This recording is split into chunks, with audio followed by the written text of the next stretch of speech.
विद्यार्थियों, सभा के बीच भरत जी खड़े होकर के अपने विचार प्रस्तुत करते हैं और कहते हैं कि विधि न सक्यऊ सही मोर दुलारा, और नीच बीच जननी मिस पारा। विधाता को जो मेरा दुलार है, किसके बीच? मेरा दुलार राम के प्रति जो है, मेरा दुलार मतलब प्रेम, दुलार मतलब प्रेम, दुलार पुचकार, ये सब किसके प्रति है? राम के प्रति है। विधाता को भी मंजूर नहीं हुआ, विधाता भी सह नहीं सकता हमारे दुलार को। कहते हैं कि भाई आज जो है दुनिया अपने दुख से दुखी नहीं है, दूसरों के सुख से दुखी है कि आज कैसे खा रहा, कैसे पी रहा, कैसे बैठ रहा, दूसरों के सुख से ईर्ष्या और जलन है। तो विधाता को भी ईर्ष्या हो गई भरत राम और के प्रेम की प्रगाढ़ता को देखते हुए, अब प्रगाढ़ता की पराकाष्ठा को देखते हुए, और कहते हैं, और फिर उन्होंने कहा कि नीच, ये जो नीच विधाता जो नीच है, बीच जननी मिस पारा। मिस मतलब होता है बहाना, मिस मतलब होता है बहाना, जननी मतलब माता, माता के बहाने जो है अब पार हो गया कि माता को दोष लगा कर के कैकेयी ने राम और लक्ष्मण को वनवास दिया। और कैसे? तापस वेश विशेष उदासी, 14 वर्ष राम वनवासी। 14 वर्ष तक के लिए राम जो है वन में चले जाएं। और कैसे विशेषण क्या दिया? तापसी वेश में, और विशेष रूप से उदास हो करके, उदासी और तापसी के वेश में चले जाएंगे वन में। और ये जो है कैकेयी का दोष लगा करके विधाता ने कैकेयी को दोष दे दिया और कहा कि जो है भाई कैकेयी ने काम किया है, कैकेयी ने सब बात बिगाड़ी है, मंथरा ने सब बात बिगाड़ी है। तो भरत जी ने शाप दिया, आज अपने किसी भी कोई लड़की का कोई कैकेयी नाम नहीं रखेगा, मंथरा नहीं रखेगा। हाँ, हुम अकिलात अस कुबड़ मारा, हाँ लो कुबड़ पर मार दिया। तो कहा कि यह कहत मोही आज उन शोभा, यह कहते हुए मुझे आज शोभा नहीं देता। हाँ, आज शोभा नहीं देता कि जो है न क्या विधाता दोषी है और क्या जननी दोषी है, मेरी जननी दोषी है। तुम लोग भोजपुरी शायद नहीं समझ पाते होगे तो हाँ, तो भोजपुरी में एक गीत मैंने लिखने का प्रयास किया था। तो रोई रोई भारत पूछे, रोई रोई भारत पूछे, कैकेयी से बतिया बताव जननी।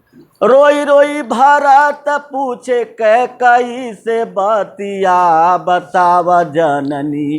भैया काहे गईले बनवा बताव जननी, भैया काहे गईले बन। बड़ा मार्मिक प्रसंग है बच्चों, बड़ा बहुत मार्मिक प्रसंग है और हृदय को विदीर्ण कर देने वाला प्रसंग है।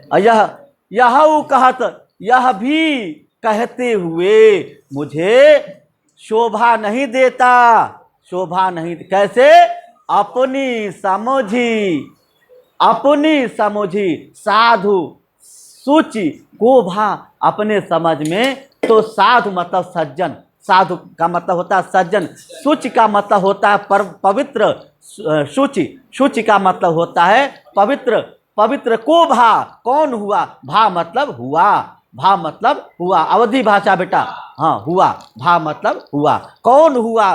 देखो बेटा बहुत कठिन है, बहुत कठिन शब्दों का प्रयोग तुलसी ने किया है। तो ये इसीलिए मैं बार बार कहता हूँ, आप मेरे पठन पाठन में या अध्यापन कार्य में कोई बाधा न पहुंचाए बेटा। मुझे बड़ा कष्ट आता है, क्रोध तो नहीं, कष्ट होता है। जब कष्ट होता है तो हल्का सा क्रोध भी आ जाता है। इसीलिए इस बच्चे को मारा मैंने, तो मातु मंद में साधु सुचाली। मातु मंद, माता मेरी मंद है, मंद बुद्धि वाली है, और साधु सुचाली, और मैं साधु हूँ, मैं सज्जन हूँ। सुचाली मतलब होता है अच्छे मार्ग पर चलने वाला।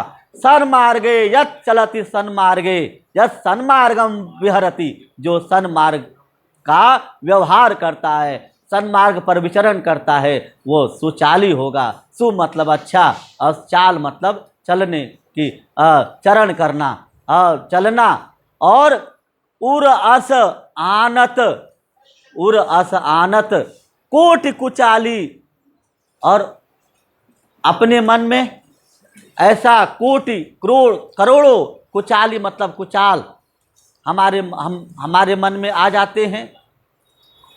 तो मैं अपने आप को कैसे जो है अपने भीतर अनेक नाना प्रकार के दुर्विचार आ जाते हैं, विकार आ जाते हैं, दुर्विचार आ जाते हैं। तो ये दुर्विचार जो है, ये इसके लिए कौन दोषी है? मैं भी उस पाप का भागी हूँ, मैं भी उस पाप कर्म का दोषी हूँ। मैं भी अपने आप को मानता हूँ, मैं अपने आप को साधु नहीं मानता हूँ, क्योंकि फरह की को दव बाली सुसाली, मुक्ता प्रसवा की संबुक काली, सपने उदोषक लेसन काहू, सपने उदोषन लेसक काहू, मोरया भाग उदधिया वगाहू। फरह की कोदव, कोदव एक प्रकार का बेटा अनाज होता है। कोदव जो है बहुत पहले अनाज हुआ करता था, कोदव का अनाज हुआ करता था। और बाली मतलब बाली, सुसाली, सुसाली कहते हैं धान को, धान। ये बताओ कोदव की अनाज में कहीं धान पैदा हो सकता है? नहीं हो सकता ना। और इसी प्रकार की, जैसे फरह की कोदव की मतलब क्या, की मतलब यहाँ पर क्या? कोदव, फरह मतलब फलता है, फलना, फलने के अर्थ बेटे, बात नहीं, फलने के अर्थ में। तो बाली सुसाली, सुसाली मतलब होता है बेटा धान। लिख दो बेटा यहाँ पर, धान, धान। अमुक्ता प्रसव की संबुक काली, मुक्ता मतलब मोती, प्रसव मतलब होता है जन्म लेना, संबुक मतलब होता है घोंघा। हाँ, संबुक किसको कहते हैं? घोंघा को। घोंघा देखा तुमने कभी? पानी में घोंघा। ये बताओ, घोंघा में मोती हो सकती है? एक घोंघा वही ना चिपक के चलते हैं, शैल जिस पर रहता है बना हुआ। बेटा इसको खत्म करना तो दूसरा दिन है। तो सपने हूँ दोषक लेस न काहू, सपने हूँ, स्वप्न में भी, हाँ सपने हूँ स्वप्न में भी, और दोषक, दोष जो है, लेस मात्र भी, काहू मतलब किसी प्रकार का दोष नहीं हुआ, दोष नहीं था, आवाज नहीं। और मोर अभाग उदधि अवगाहू, मेरा जो अभाग्य है, जो अपार है, अवगाह मतलब होता है अपार, अपार दोष है। और जो है वो दोष समुद्र की भांति है। उदधि का मतलब होता है समुद्र, उदधि का मतलब क्या होता है? समुद्र, समुद्र के अभाव। बस एक लाइन पढ़ूंगा, उसके बाद वाणी को विराम दूंगा। और बिनु समुझे निज अघ परिपाकु, बिना समझे ही, मेरा अघ मतलब होता है पाप, पीछे अघ का मतलब है पाप। वो पाप जो है उसका परिपाक हमारे भीतर है, उसका। और जननी कहाई का